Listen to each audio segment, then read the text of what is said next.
দেখুন, মানুষের ভালোবাসা এবং মানুষের আমাদের প্রতি বিশ্বাস, তারা দুহাত তুলে আশীর্বাদ করেছেন যে আমি যে তৃণমূল কংগ্রেসের প্রার্থী সেটাকে মেনে নিয়েছি।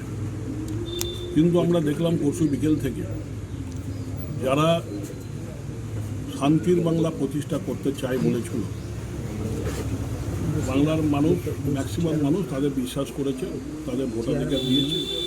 কিন্তু তারা যে পরশু থেকে বিকেল থেকে যেভাবে সারা বীরভূমের নানা জায়গায় যেভাবে তারা অত্যাচার করেছে, তারা যেভাবে মানুষের পাশে দাঁড়ানো তো দূরের কথা, মানুষের বিপর্যস্ত করেছে, মারধর করেছে, বাড়ি লুট করেছে, বাড়ি ভাঙচুর করেছে, এটা মেনে নেওয়া যায় না। তারা যদি ভেবে থাকে যে তারা সরকার আসতেই পারে, ভোটাধিকার পেয়েছে, তারা সরকারে এসেছে, আমরা চাইব তারা সুষ্ঠুভাবে সরকার চালাক। আমরা বিরোধীরা আসনে বসবো এবং সেইভাবেই বিরোধিতা করব যাতে সরকার চালানোর সুবিধা হয়। কিন্তু তারা যদি এইভাবে মারপিট করে মানুষকে বিভ্রান্তি শিকারের মধ্যে ফেলে দেয়, তাহলে কিন্তু মানুষ কিছুদিন তাদের সহ্য করবে, তারা ঘুরে দাঁড়াবে। এবং আমরা এখনও শেষ হয়ে যায়নি, আমরা প্রায় 80টা সিট নিয়ে আছি। তাই আমরা তাদের উদ্দেশ্যে বলতে চাই, আপনারা যে শান্তির বাংলা প্রতিষ্ঠা করবেন বলেছেন, ভারতের প্রধানমন্ত্রী বারে বারে বলে গেছেন নানা জনসভায়, সেই শান্তির বাংলা প্রতিষ্ঠা করুন, আমরা নিশ্চয়ই সহযোগিতা করব। কিন্তু অশান্তির বাংলা প্রতিষ্ঠা করতে গেলে সহযোগিতা পাবেন না, আমরাও কিন্তু রাস্তায় নামবো, সে বার্তাটা দিতে চাই। দাদা, সরাসরি চ্যালেঞ্জ বিজেপিকে নিশ্চয়ই তারা এইরকম যে তারা রক্ষাজনকভাবে কাজ করছে, তারা মারধর করছে তো আছেই, বাড়ি ভাঙচুর করছে, বাড়ির মেয়ে ছেলেরা কী দোষ করবে, এবং তারা লুট করছে। তাহলে তারা যে অপরাধে আমাদের অপরাধী করেছিল, তারা যেভাবে আমাদের 21 সালে ভোটের পর আমাদের অপরাধী করেছিল, তারা সিবিআই এনকোয়ারি বসিয়েছিল যে ভোট পরবর্তী হিংসা নিয়ে, আমরা আশা রাখবো যিনি মুখ্যমন্ত্রী হবেন তিনি প্রথমেই এই যে ভোট পরবর্তী হিংসার সুষ্ঠু বিচার করবেন এবং যারা এই দোষী প্রমাণিত হবেন তাদের সঠিক শাস্তি দেবেন। দাদা বলছি, মুখ্যমন্ত্রী এখনো পদত্যাগ করছেন না, এই বিষয় নিয়ে কি বলবেন? দেখুন, সেটা আমার বিষয় নয়, আমরা তো রাজ্যে রাজনীতি করি না, আমরা আমার বিধানসভার ভিত্তিক রাজনীতি করি, তাই সেটা আমি বলতে পারি। দাদা, এখানে বিজেপি যে জিতলো তাতে উন্নয়ন কি বাধাপ্রাপ্ত হবে? আপনাদের এই যে পুরসভাগুলো যে উন্নয়ন করছিল বা পঞ্চায়েত যে উন্নয়ন করছিল, তারা যদি বাধা দেয় সেটা নিয়ে এখন এই মুহূর্তে কোনো মন্তব্য করব না, কেননা তারা কি করবে না করবে আগে দেখি, তারপরে তো মন্তব্যের বিষয়। তা আমরা আশা করব যে যেভাবে বাংলার উন্নয়ন 11 সাল থেকে হচ্ছিল সেটাকে তারা বজায় রাখে। কালকে একজন নানুরে একজন তৃণমূল কর্মী খুন হয়েছেন, যাকে কুপিয়ে খুন করা হয়েছে প্রকাশ্য রাস্তাতে, কি বলবো? তো সেটাই তো বলছি, আমরা আশা রাখবো তারা হিংসাত্মক ভোট পরবর্তী হিংসা, তারা বড় বড় কথা বলেছিল 5 বছর ধরে, তারা হাইকোর্ট থেকে কেস করে তারা সিবিআই নিয়েছিল, সিবিআই এনকোয়ারি হচ্ছে।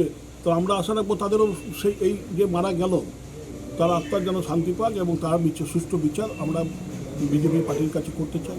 দাদা, 18 নম্বর ওয়ার্ডে একটা তৃণমূল কাউন্সিলরের বিরুদ্ধে অভিযোগ, বিজেপির একজন কর্মীর দোকান পুড়িয়ে দিয়েছে। সেটা মিথ্যা অভিযোগ, সিসি ক্যামেরা আছে। আমি সকালে খবরটা পেয়ে আমি পুলিশকে বলেছি যে আপনারা সিসি ক্যামেরা চেক করুন। তারা বিজেপিরা যেখানে চারিদিকে ভাঙচুর করছে, যেখানে আগুন লাগাচ্ছে বাড়িতে, সেখানে আমাদের কর্মীরা আত্মরক্ষা করছে, সেখানে একটা কর্মীর বাড়িতে দোকানে আগুন লাগিয়ে দেবে, এটা বিশ্বাসযোগ্য নয়।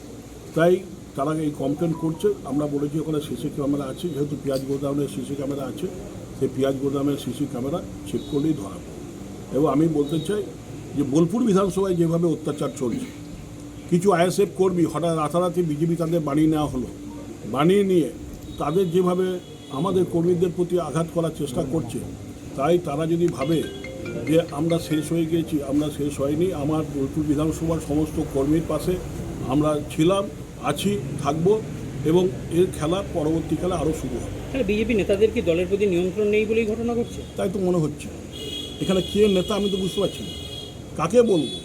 তারা বলছে মিডিয়ায় দেখছি, তারা বলছে আমাদের জানান কোথায় অত্যাচার হচ্ছে জানান, কিন্তু জানাবোটা কার? এই তো কালকে 22 নম্বর ওয়ার্ডে কালিকাপুরে রাত্রিবেলায় একজনের বাড়ি ভাঙা হলো। সে বেচারি সকালে ছুটে এসেছিল, আমি কোর্টে এই উকিলের কাছে পাঠালাম এফআইআর লেখার জন্য, যে থানায় একটা তুই এফআইআর কর। এবং এখন শুনছি সেখানে এক বিজেপি নেতা ছিল, হঠাৎ করে সে দীর্ঘদিন আমরা জানতাম নকশাল করতো, হঠাৎ দেখছি সে মানে বিজেপি হয়ে গেল, কী করে বিজেপি বলে জানি না। সে গিয়ে বলছে আমাকে লিখিত দাও, আমাকে লিখিত দিয়ে অন্য বিজেপি নেতার এগেনস্টে তুমি কমপ্লেন করছো, তারা লিখিত দাও। তারপরে এখনই তো ওদের গোলমাল শুরু হয়ে গেল। তার মানে সামনে পৌরসভা ভোট, কে ওয়ার্ডের কর্তৃত্ব করবে সে লড়াই তাদের শুরু হয়ে গেছে। তাহলে একদল ভাঙছে, একদল বলছে ওদের কাছে কমপ্লেন করো, আমি এটা ওপরে জানাবো, ওপরে জানিয়ে আমি এখানকার নেতা হয়ে যাব। তো এই তো 22 পাশেই ওয়ার্ড আমার কালকেপুর 22 নম্বর ওয়ার্ড, সেই ওয়ার্ডে এই চিত্র জানতে পারলাম। তাহলে এইবার এর দাবি স্পষ্ট যে আমার 30-40 হাজার টাকা তুমি ক্ষতি করেছো, ক্ষতিপূরণ দাও। তারা সবাই যোগাযোগ করছে এখন তার সঙ্গে। এবার যেই শুনেছে এফআইআর হবে, 3টে লবি তাকে ধরেছে যে তুমি আমার এগেনস্টে দাও, ওর এগেনস্টে কমপ্লেন দাও, ও বলছে ওর এগেনস্টে কমপ্লেন দাও। আমরা ওপরটা কে আমরা জানি না। তাই আমি বলি যে তাদের ডামাডোল শুরু হবে খুব শীঘ্রই। এইটা যদি নমুনা এখন চেয়ারে মুখ্যমন্ত্রী বসলো না, তাহলে ভবিষ্যতে কি দলটা কি কোথায় যাবে সেটা আমরা বুঝতে পারছি।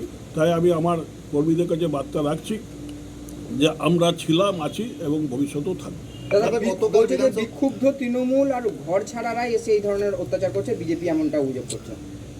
এখানে তৃণমূল ভোট ছাড়া বিক্ষুব্ধ তৃণমূল এবং ঘর ছাড়া যে অন্যান্য যে সিপিএম এরা ছিল তারা ফিরে এসছে, দিয়ে এখন বিজেপির পতাকা নিয়ে তারাই অত্যাচার করছে। দেখুন, বিক্ষুব্ধ তৃণমূল বলতে কেউ আছে বলে আমি জানি না, আমার বিধানসভা আছে বলে তারা করছে না। এখানে কিছু আইএসএফ ছিল, তারা বিজেপির সঙ্গে হাত মিলিয়ে করছে। এখন বিজেপি নেতারা বলছে যে মুসলিমদের আমরা দলে নেবো না, তৃণমূলের জিনিস লোকগুলোকে আমরা দলে নেবো না। এখন তারা কি করে বিজেপি আইএসএফ থেকে বিজেপি হয়ে গেল আমরাও জানি না। এটাই তো বলছি, লিডারটা কে, পরিচালনা কারা করছে আমরা জানি না।